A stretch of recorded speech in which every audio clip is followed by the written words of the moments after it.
Chapter 3. Guess who's sleeping in Susie's room? It was about 9 o'clock that night when Susie heard a knock at her door. She was sitting on her bed reading, wearing the special shoes her Granny Ella had bought her, when she said, brought her, not bought her, when she said, "It's open."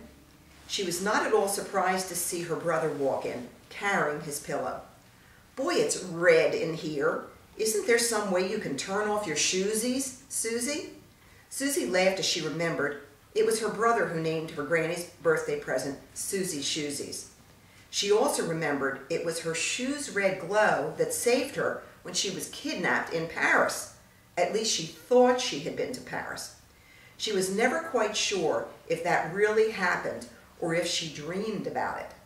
Ever since Granny Ella gave her the special gift, Susie noticed her dreams had become more vivid, more lifelike, especially if she fell asleep with her shoes on.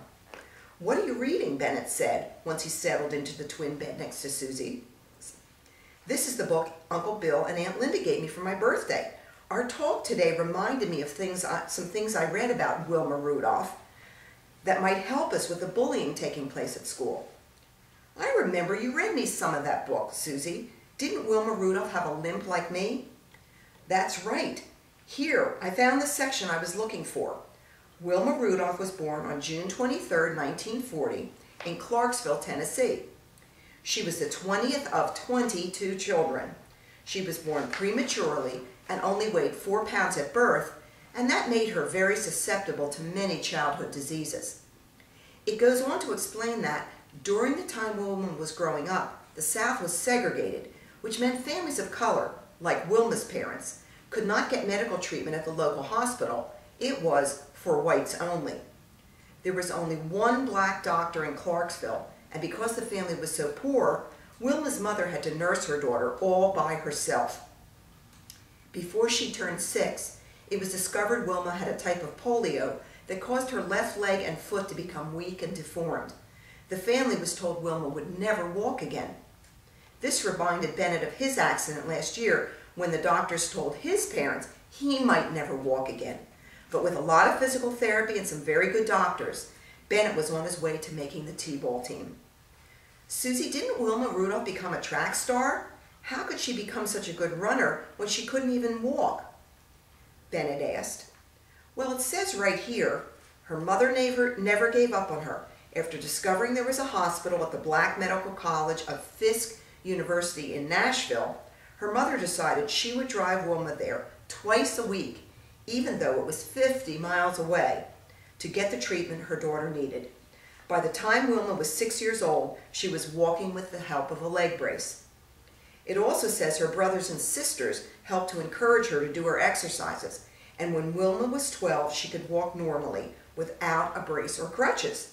"Susie, you're helping me, just like Wilma's family. Do you think I'll be able to walk without a limp?" "I'm sure of it, Bennett," Wilma said. "I'm sure of it, Bennett." Wilma said, "My doctor told me I would never walk again. My mother told me I would. I believed my mother." Listen to this. Wilma's older sister was a star on the basketball team, and she and Wilma were very close, like you and me. So Wilma decided she would become a basketball star too.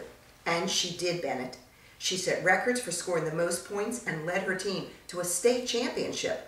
"Unbelievable," Bennett said.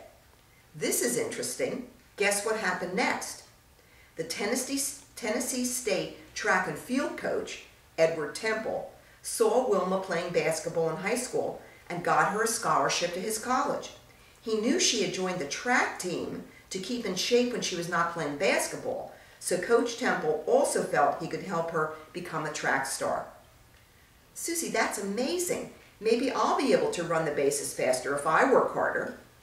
And here it talks about how, when she was 16 years old, Wilma became a member of the 1956 U.S. Olympic track team and earned a bronze medal in the 400-meter team relay in the Melbourne, Australia Olympic Games.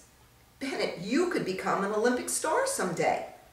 But that's not all. In the 1960 Summer Olympic Games in Rome, Italy, Wilma became the first woman in history to win 3 Olympic gold medals. Here's what Wilma said about her success. I ran and ran and ran every day, and I acquired this sense of determination, this sense of spirit, that I would never give up, no matter what else happened. Bennett, if you set your mind to it, you can be anything you want to be. On page 97, Wilma says, have faith in your dreams, and someday your rainbow will come smiling through. No matter how your heart is grieving, if you keep believing, the dream that you wish will come true. That's what you need to think about, Bennett. Do you think Wilma Rudolph was teased when she was a kid, Bennett asked. Susie replied, think about it, Bennett. She was from a poor black family when our country discriminated against people of color. On top of that, she had a handicap. I'm sure of it.